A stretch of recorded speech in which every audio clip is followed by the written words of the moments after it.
ما شاء الله لا حول ولا قوة إلا بالله العلي العظيم. أعوذ بالله من الشيطان الرجيم. بسم الله الرحمن الرحيم. الحمد لله وكفى. الحمد لله على آلائه. الحمد لله على نعمائه. الحمد لله على ما هدانا والشكر على ما أولانا. والحمد لله بارئ الخلائق أجمعين. والحمد لله رب العالمين. والصلاة والسلام والتحية والإكرام على سيدنا وسيد الأنام شفيع ذنوبنا وطبيب قلوبنا مولانا و مولا العالمین رحمتا للعالمین ابی القاسم محمد صلی علی وعلى أهل بيته الطيبين الطاهرين المعصومين المنتجبين المنتخبين الطاهرين والمطهرين الخالصين والمخلصين والمخلصين أمراء المؤمنين والمتقين والصالحين وأمناء الله في العالمين سيما بقية الله وحجة الله في الأرضين الذين قال الله تبارك وتعالى في حقهم وفي شأنهم إنما يريد الله ليذهب عنكم الرجس أهل البيت ويطهركم تطهيرا.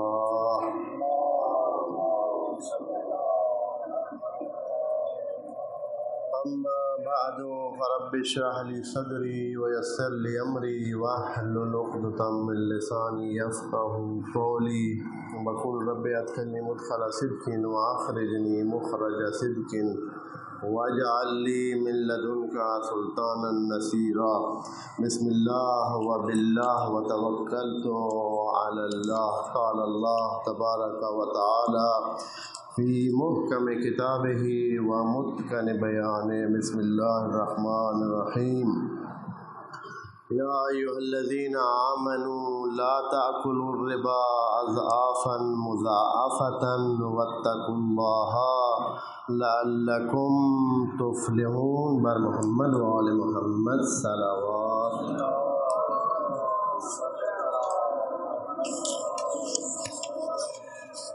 دعا ہے اس روز جمعہ خدائے منان، خدائے کریم، خدائے ذوالجلال والاکرام تمام مومنین کی حاجات پوری فرمائے. تمام مومنین جو بیمار ہیں شفا عاجل نصیب فرمائے. خصوصاً جن مومنین نے دعاؤں کے لیے کہا ہوا ہے ان کی دعاؤں کو قبول فرمائے. خدا کریم سفر میں موجود مسافرین کے سفر بخیر فرمائے، زائرین کے سفر بخیر فرمائے، عمرہ پہ جانے والے معتمرین کے سفر بخیر فرمائے. جو مومنین حج کا زیارت کا شوق رکھتے ہیں ان کے شوق کو پورا کرنے کے اسباب مہیا فرمائے، اور پردیس میں موجود مومنین کو وطن آنے میں مدد فرمائے. امام زمان کے ظہور میں تعجیل فرمائے. آنے سے پہلے اس مقدس نورانی وجود کو ہم سے خوشنود اور راضی فرمائے. اپنی دعاؤں کی قبولیت کے لیے ایک دفعہ بلند آواز میں صلوات.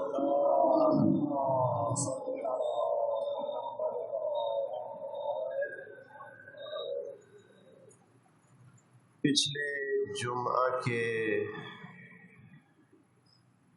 قبل جمعہ خطبے میں عرض کیا تھا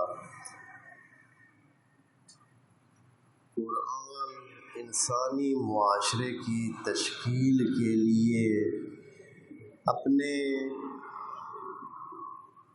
حقیقی راستے متعین کرتا ہے، سبل کو وضاحت کے ساتھ بیان کرتا ہے.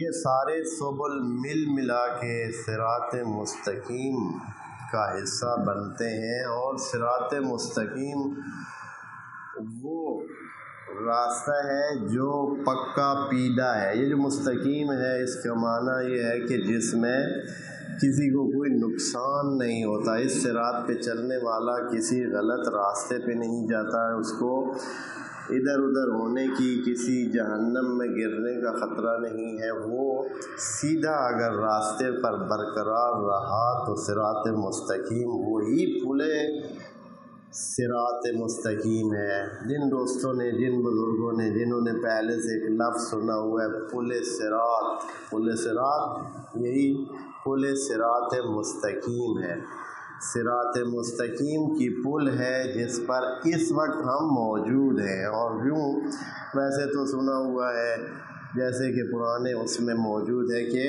آئے گی صراط، وہ پل صراط آئے گی، وہ ہوگی، ادھر سے گزر ہوگا۔ شاید یہ سمجھانے کے لیے یا کسی طرح لوگوں کو اگلی حالات کے بارے میں تھوڑا تنبیہ کرنے کے لیے ہو، نہیں تو حقیقت میں یہ صراط مستقیم ابھی موجود ہے، اور ابھی بھی ہم اسی پل سے کچھ اوپر ہیں اور کچھ پل کے آس پاس میں پل سے اترے ہوئے، صراط مستقیم سے اترے ہوئے ہیں۔ بہرحال قرآن اپنا صراط مستقیم کا راستہ وضاحت کے ساتھ بیان کرتا ہے۔ وجہ یہ ہے کہ یہ ایک کائناتی عمل کا حصہ ہے، خدا نے کائنات بنائی ہے بڑی، اس میں سے انسان کا بھی ایک کردار ہے، ایک پہلو ہے، ایک کچھ نسبت ہے، ایسے نہیں ہے کہ سارا ہر چیز، السلام علیکم، کل یہی کچھ ہے، بہت کچھ ہے، انسان بھی اس کا حصہ ہے۔ انسان کو بھی بتایا گیا ہے کہ تو نے اس کائنات میں اگر آگے جا کر بہتر صورتحال کو پانا ہے تو یہ راستہ اپنا، اور اگر عام روٹین میں تو رہا اور اس اپنی مرضی سے اور دل کے مطابق منچلیاں کرتا رہا تو پھر تیرا کھانا خراب ہے۔ خدا کریم انسانوں کے معاشرے میں استحکام کے لیے بھی ہمیں راستہ بتاتا ہے۔ اس میں سے وعلیکم السلام ایک مبتلا بہ مسئلہ جو پہلے زمانے میں بھی مبتلا بہ تھا، اب بھی ہے، اب اور بھی زیادہ پیچیدہ ہو گیا ہے۔ پہلے زمانے میں بہت محدود سلسلے انسانوں کے کمیونیکیشن کے ہوتے تھے، انسانوں کے آپس میں جو معاملات تھے بڑے سادہ سے ہوتے تھے، کسی کے ہاتھ سے لے لینا پھر دے دینا، قرض، ابھی قرض اور قرض لینے کی کتنی شکلیں آ گئی ہیں۔ تو بات ہماری ربا میں ہے۔ میں نے پچھلے ہفتے بھی یہ آیت خدمت میں تلاوت کی تھی، یا ایھا الذین آمنوا لا تأکلوا، وعلیکم السلام، لا تأکلوا الربا اضعافا مضاعفۃ واتقوا اللہ۔ تو ربا کے بارے میں ہم نے بات کرنی ہے۔ ربا یعنی کہ آپ جو کچھ کسی کو قرض دیتے ہیں اس سے بڑھ کر واپس لیں، جو آپ کسی کے حوالے کرتے ہیں بطور قرض، یہ شرط ہے، ہاں قرض ہو، اس کو آپ زیادہ واپس لیتے ہیں۔ قرض سے ہٹ کر دوسری کئی اسلامی اصطلاحات ہیں، ان میں یہ بات نہیں ہے۔ یہ دھیان رکھنا چاہیے کہ کئی اور سلسلے ہیں جن میں پھر واپس زیادہ قرض دیں، کوئی حرج نہیں، قرض ہی نہیں تھا، ایسے ہی آپ نے دیے تھے، آپ نے اس کو ویسے ہی 50 روپے دیے تھے ہدیتاً، آج اس نے اپنی مرضی سے آپ کو 100 روپے واپس کر دیا، کوئی حرج بھی نہیں ہے، اس میں کوئی حرج نہیں۔ قرض جب لیتا ہے کوئی تو پھر اس پر ربا والا سلسلہ آتا ہے، اور وہ بھی سمجھنے کی بات ہے۔ میں یہاں اسی لیے آج یہ بات پچھلے ہفتے بھی کی تھی، تھوڑی سی کم کر دی تھی اور رہ گیا تھا، مسئلہ پورا نہیں ہو سکا تھا، آج پھر سے عرض کرنا ہے، یعنی اس کو مکمل کرنے کی کوشش کرنی ہے آج انشاءاللہ۔ خدا کریم فرماتا ہے کہ لا تأکلوا، وعلیکم السلام، نہ کھائیں یہ جو لفظ تأکل ہے کھانے کا، یہ بھی خود اسی طرح ہے جیسے ہمارا اردو کا لفظ ہے کھانا۔ اب کھانے سے مراد کھانا، یہ جو کھانے یعنی کوئی منہ سے کھاتا ہے وہ مراد نہیں ہے۔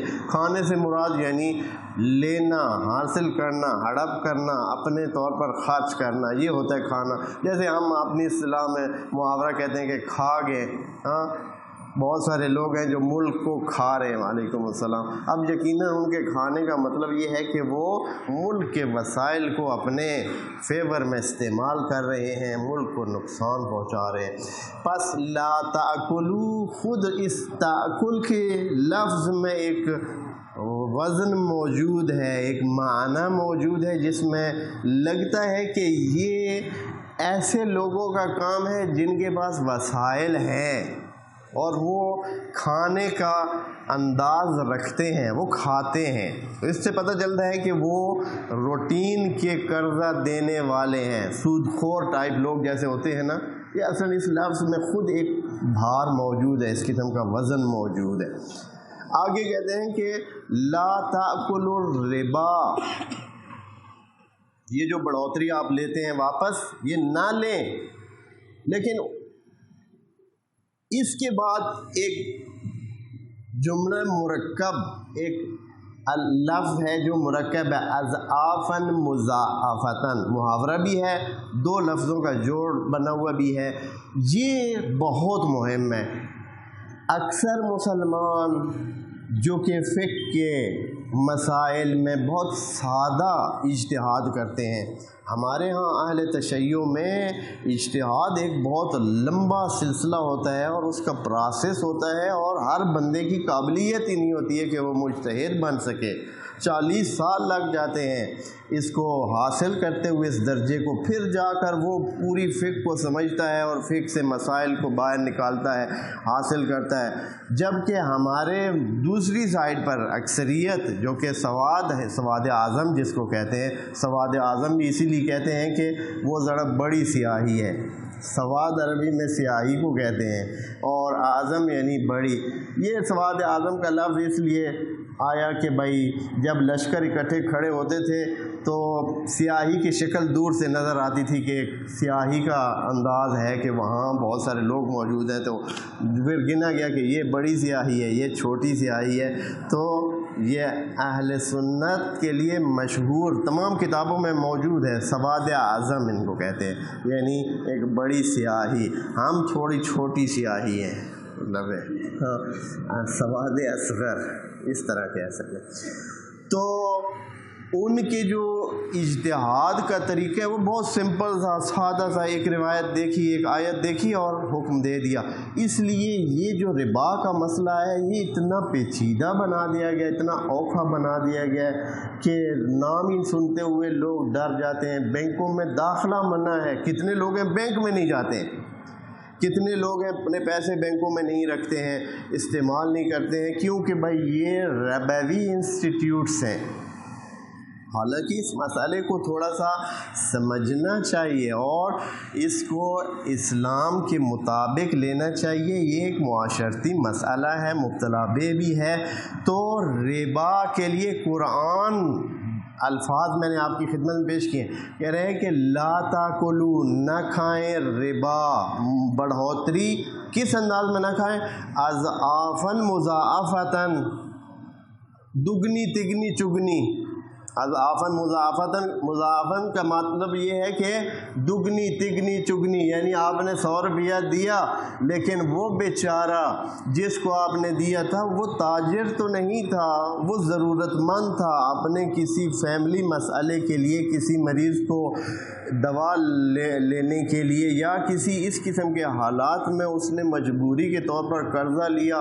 آپ نے کہہ دیا اگر 1 مہینے میں دو گے تو 200 لوں گا، 2 مہینوں کے بعد دو گے تو 300 لوں گا، 4 مہینے کے بعد دو گے تو 400 لوں گا۔ جیسے کہ ایسے ہی ابھی بھی ٹرمیں چل رہی ہیں، بعض ایسے لوگ ہیں جو قرض اس انداز میں دے رہے ہیں کہ بھئی اگر آپ نے 3 مہینے کے بعد دیا تو اتنے ہو جائیں گے، 4 مہینے کے بعد دیے تو اتنے ہو جائیں گے۔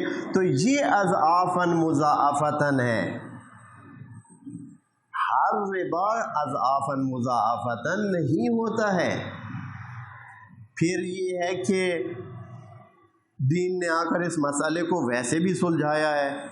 میں نے پچھلے اس میں عرض کیا تھا، دین کہتا ہے کہ اگر آپ ایک چیز دیتے ہیں کسی کو مفت تو 1 کا 10 ملیں گے. اگر آپ کسی کو قرضہ دیتے ہیں تو خدا کریم فرماتا ہے میں 18 گنا اس کا آپ کو ثواب دوں گا اور اس کا اجر دوں گا اور اس کا بدلہ دوں گا دنیا میں بھی اور آخرت میں.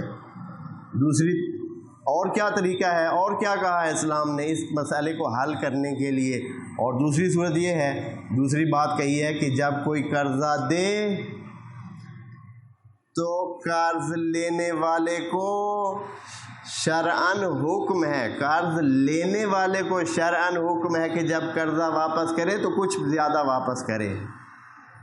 لینے والے جس نے قرضہ دیا ہوا ہے اس کو لینے کا حکم نہیں ہے کہ وہ شرط لگائے، اس کو اجازت نہیں ہے کہ وہ شرط لگائے کہ 100 کا 150 لوں گا.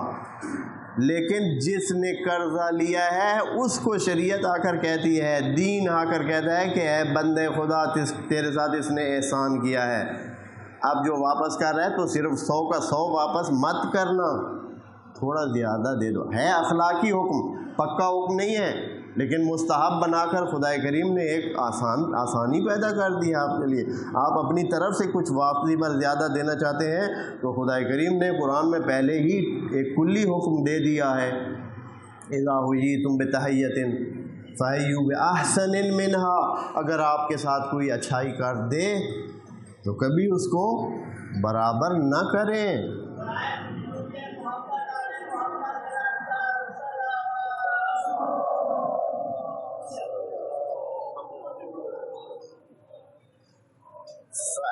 فحیوا باحسن منها، اس سے بہتر، اور ردوہا. بعد میں کہا کہ اگر آپ نہیں کر سکتے، مثال کے طور پر آپ کے پاس وسائل نہیں ہے کہ آپ اضافی واپس کریں، تو آپ کیا کریں؟ ردوہا، اصل واپس کریں. وعلیکم السلام. اصل واپس کریں. خب اسلام آ کر یہ مسئلے کو کتنا آسان بن گیا. پہلے مستحب بنا دیا کہ اس میں واپسی خدا کی طرف سے زیادہ ہوگی. دوسرے مرحلے پر آ کر کہا کہ قرضہ دینے والے کو جب آپ قرضہ واپس کر رہے ہیں تو اپنی طرف سے اس کو کچھ زیادہ دے دیا کریں، اور لینے کے والے کے لیے بھی جائز ہے. پھر جب شرط نہیں تھی، دینے والا خود سے 100 کا 150 واپس کر رہا ہے تو اس میں کیا حرج ہے؟ کوئی حرج بھی نہیں ہے. پھر دین نے آ کر کہا کہ یہ جو ربا کا مسئلہ ہے یا سود کا، جسے سود کہتے ہیں اپنی ہم زبان میں، یہ مکیل اور موزون میں ہوتا ہے. مکیل اور موزون یعنی جن کو آپ ناپتے ہیں، ناپ کر بیچتے ہیں یا وزن کر کے دیتے ہیں. جیسے گندم ہوتا ہے، پرانے زمانے میں وہ ایک خاص قسم کے برتن، ایک خاص قسم کا ظرف ہوتا تھا، اس کے ذریعے سے جیسے ٹوپا یا ٹوپی یا اس قسم کا، یا کوئی وہ جو خاص جس کو عربی میں مثلا سا کہتے تھے، مد کہتے تھے، اس قسم کے اپنی زبان میں بھی ہمارے پاس الفاظ موجود تھے. اب تو تقریباً وہ بھی ناپید ہو گئے چونکہ ان کا استعمال. تو ناپنے والی چیز بڑھا کر آپ نہیں لے سکتے ہیں، وزن کیے کرنے والی چیز بڑھا کر نہیں لے سکتے ہیں. لیکن اگر تعداد میں بکنے والی چیز ہے، تعداد میں بکنے والی چیز ہے، جیسے انڈے ہیں ہمارے یہاں کیسے بکتے ہیں؟ تعداد میں بکتے ہیں، درجنوں کے حساب سے بکتے ہیں، تو تعداد میں بکتے ہیں. اب اس میں آپ نے کسی کو 5 انڈے دیے، واپسی پہ اس نے 7 آپ کو دے دیے، کوئی حرج نہیں ہے. دین اس کی اجازت دیتا ہے، یہاں ربا نہیں ہے. پھر یہ ہے کہ ربا کے بارے میں قرآن کے مطابق ایک جو بہت بڑا مسئلہ ہے، یہ میں اس لیے اس مسئلے کو بیان کر رہا ہوں کہ آپ کو ہمارا جو فقہ جعفریہ کا بیانیہ ہے وہ ذہن میں آ جائے. صرف ربا کے نام سے نہیں بھاگنا ہے، اس کو سمجھنا ہے اور سمجھ کر اس کا حل ڈھونڈنا ہے، اور اس کے مطابق آپ چلیں گے تو ربا نہیں رہے گا، ربا کا مسئلہ حل ہو جائے گا. اب کوئی بندے کہیں گے کہ اچھا یہ ہے تو وہی کام، پھر بھی ہوا تو وہی کام، لیکن آپ ذرا الٹا کر کے دوسری طرف سے پھیر پھاڑ کے پھر ادھر ہی لے آتے ہیں، پیسے تو لیے جا رہے ہیں. بھائی یہ ایسے نہیں ہے، دین کے سارے مسئلے ہی ایسے ہیں. ہوتا تو وہی کچھ ہے جو ہوتا ہے، لیکن کیا ہوتا ہے؟ دین کہتا ہے دین کے چینل سے ہو کے گزرے تو جائز، دین کے چینل سے ہٹ کے کریں تو وہی چیز ناجائز. مثال آپ کو سمجھانے کے لیے عرض کرتا ہوں، اگر مرغی کو کوئی تھوڑا سا ادھر ادھر کر کے ذبح کر دے، بندہ ذبح کرنے والا وہی، چھری وہی، مرغی وہی، سب کچھ وہی، قبلے سے ہٹ کے کیا تو کیا ہو جائے گا؟ تھوڑا سا قبلے کی طرف پھیر لیا، اللہ اکبر کہہ دیا تو حلال، اگر نہ کہا حرام۔ کوئی کہے کہ اچھا ایک ہی جیسا کام ہے، کیا فرق ہے؟ کام تو پھر بھی وہی ہونا ہے۔ ہاں، ایسے نہیں ہے، شریعت کے مسائل بندگی کے لیے ہیں، بندگی کے لیے۔ سارے انسان جو غیر مسلمان ہیں وہ بھی مسلمانوں جیسی زندگی کر رہے ہیں، مسلمان بھی وہی زندگی کر رہے ہیں، پھر ہم میں اور ان میں کیا فرق؟ ہم بھی کھاتے ہیں، پیتے ہیں، سوتے ہیں، تمام دنیا کے وسائل استعمال کرتے ہیں، وہ بھی اس طرح کرتے ہیں، پھر ہمارے اس کا کیا مطلب ہے کہ ہم مسلمان ہیں وہ غیر مسلمان ہیں؟ مطلب کیا؟ مطلب صرف یہی ہے کہ خدا کریم ہم سے چاہتا ہے کہ بندے بن کے میں جو کہہ رہا ہوں اسی چینل سے گزریں۔ صرف پہنچنا مقصد نہیں ہے، سیدھے راستے سے جا کر پہنچنا مقصد ہے۔ یہ خدا کریم ہم سے چاہتا ہے، یہ بندگی کا تقاضا ہے، اس لیے ہمیں یہ کرنا ہے کہ اب آپ کہیں گے کہ ممکن ہے یہ جو طریقے بتائے جا رہے ہیں کہ سود سے بچنے کے طریقہ، میں اب سادہ مثال کے ساتھ ایک طریقہ بتاتا ہوں کہ کیسے سود سے بچ سکتے ہیں۔ تو بہت سارے طریقے ہیں، شریعت میں لکھے ہیں، کتابوں میں لکھے ہیں، توضیح المسائل میں لکھے ہیں، لیکن وجہ یہ ہے کہ ہمارے لوگوں کو پتہ نہیں ہے، بہت سارے لوگوں کو پتہ نہیں ہے۔ وجہ یہ ہوتی ہے کہ قریب نہیں آتے، کتابوں کا مطالعہ نہیں ہوتا ہے، پوچھا نہیں جاتا ہے، علماء سے اس قسم کے سوالات بہت کم ہوتے ہیں۔ یعنی پہلی بات تو یہ ہے کہ مبتلا بے بہت لوگوں کے کم ہوتے ہیں، پھر جن کو مبتلا ہوتے ہیں وہ پوچھتے ہی نہیں ہیں، اس لیے پتہ ہی نہیں ہوتا ہے۔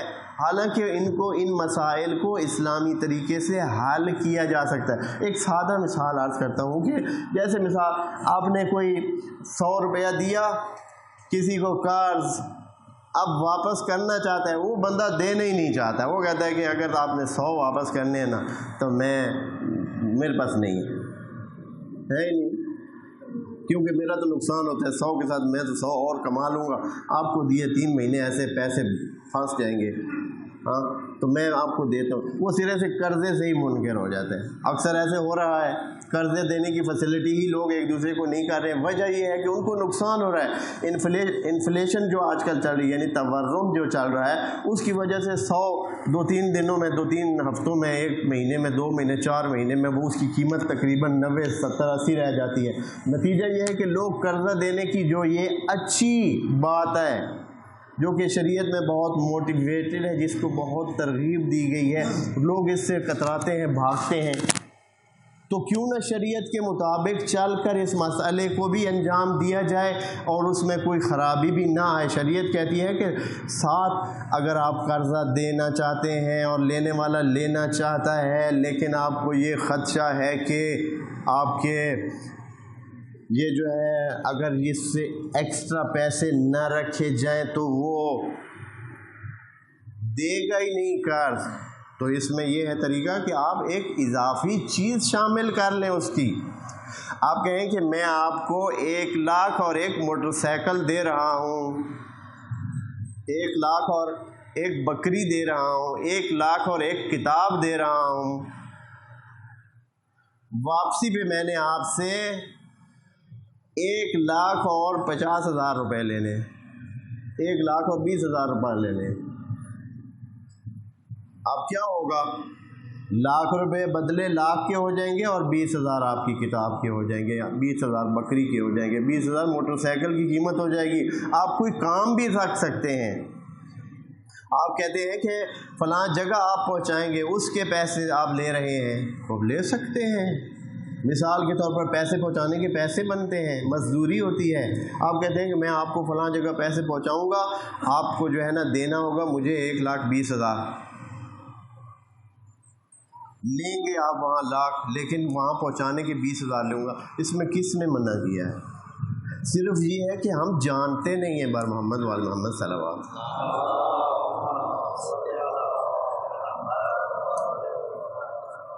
اب اس میں پھر جو ہے وہ جو سادہ لوگوں کے اعتراضات ہوتے ہیں، وہ بات تو وہی ہو گئی نا ہاں پھر بھی وہ ایسا اضافی پیسے. تو یہ اعتراض آج کا نہیں ہے، قرآن نے یہ اعتراض اس وقت کا ہے اور اس وقت ذکر کیا تھا جب اسلام آ رہا تھا، قرآن نازل ہو رہا تھا. تو کافرین نے کہا ہے کہ احل اللہ البیع وحرم الربا. عجیب بات ہے، اللہ نے بیع حلال کی ہے، یعنی خرید و فروخت حلال کی ہے، اور ربا کو حرام کیا ہے. کہنا وہ یہ چاہتے تھے کہ جب آپ خریداری عام کرتے ہیں اس میں بھی تو ربا ہوتا ہے. جب آپ دکان سے کوئی چیز لیتے ہیں کیا کرتے ہیں، وہ آپ کو 10 کی لے کر 10 کی دے دیتا ہے، یا 10 کی لے کر 15 کی دیتا ہے، 12 کی دیتا ہے. تو 12 کی دیتا ہے، وہ جو اضافی پیسے لے رہا ہے کس بات کے، آپ کہیں اس کو بھائی کس بات کے اضافی پیسے، 10 آپ نے اس کو دیے تھے میرے لیے، چیز لائے ہو، چیز میرے حوالے کرو، 10 لو. یہاں بھی وہی ربا تو ہو رہا ہے، پھر ادھر کیا ہو جائے گا. بات اصل وہی ہے جو پہلے عرض کی ہے، خدا کریم ہمیں اپنا بندہ بنا کر چلانا چاہتا ہے. وہ کہتا ہے کہ اور کچھ نہیں ہے، ہر کام میں جب میرے بتائے ہوئے طریقہ کار کے مطابق چلو گے، چاہے اس میں نتیجہ وہی ہے جو دوسرا کر رہا ہے، لیکن یہاں آپ کے ذہن میں ہوگا کہ میں نے ایسے طریقے سے جانا ہے کہ جو خدا کی نظر میں ہے، جو خدا نے بتایا ہوا ہے، جو طریقہ اس نے بتایا ہوا ہے، اس لیے کوئی حرج نہیں ہے. بس میں آپ دوستوں کو یہ کہنا، متدین بندہ اپنے لیے حل ڈھونڈ سکتا ہے. اسلامک بینکنگ اس وقت چل رہی ہے، پورے جہان میں چل رہی ہے، ایران میں چل رہی ہے، عراق میں، سعودی عرب میں، مصر میں. یہ بڑے بڑے حوزات علمیہ ہیں، وہاں باتیں کی ہیں. ہمارے سادہ لوگوں کو ان چیزوں کے بارے میں پتہ نہیں ہے، اور وہ اس کو بس اضافی پیسے کا نام آیا تو انہوں نے کہا کہ یہ سود ہے. حالانکہ اس طرح نہیں ہے، اس کے لیے حل موجود ہے. یہ جو اضافی پیسے بینک لیتے ہیں یا دیتے ہیں، وہ دونوں کے لیے حل موجود ہے. اب وہ تو صرف حساب کتاب کے لیے آپ سے اتنے پیسے لے سکتے ہیں. وہ کہتے ہیں کہ آپ کا کھاتا رکھنا کو آسان ہے، ہم نے اتنے بندے رکھے ہوئے ہیں، اپنے سلسلے رکھے ہوئے ہیں، حساب کتاب کرنا ہوتا ہے، بہت مشکل کام ہے، اس کے لیے ہمیں تنخواہیں دینی ہوتی ہیں. آپ سے اگر آپ 100 کے بدلے ہم 20-30 روپے اوپر لے رہے ہیں تو ہمارے اتنے اخراجات ہیں. ان اخراجات کے بدلے یعنی کھلے انداز میں لے سکتے ہیں. شریعت کبھی منع نہیں کرتی ہے ان کو. اس سے صرف یہ ہے کہ جو بندہ جانتا نہیں ہے وہ سود کر کے ہی دے گا، اس کے لیے حرام ہے. لا علم بندہ جو دین کی طرف نہیں آتا ہے وہ حرام کھاتا ہے، حرام دیتا ہے، حرام لیتا ہے، کیونکہ پتہ ہی نہیں ہے. وہ سود کر کے ہی دیتا ہے، سود کر کے ہی لیتا ہے. جو بندہ دیندار ہے، متدین ہے، وہ آ کر کہتا ہے نہیں میں سود نہیں دینا چاہتا ہوں، سود نہ لینا چاہتا ہوں، نہ دینا چاہتا ہوں، لیکن جو روٹین کے اخراجات ہیں اس میں کوئی حرج نہیں، میں دینا چاہتا ہوں. بس مسئلہ حل ہو سکتا ہے، سارے نظام چل سکتے ہیں.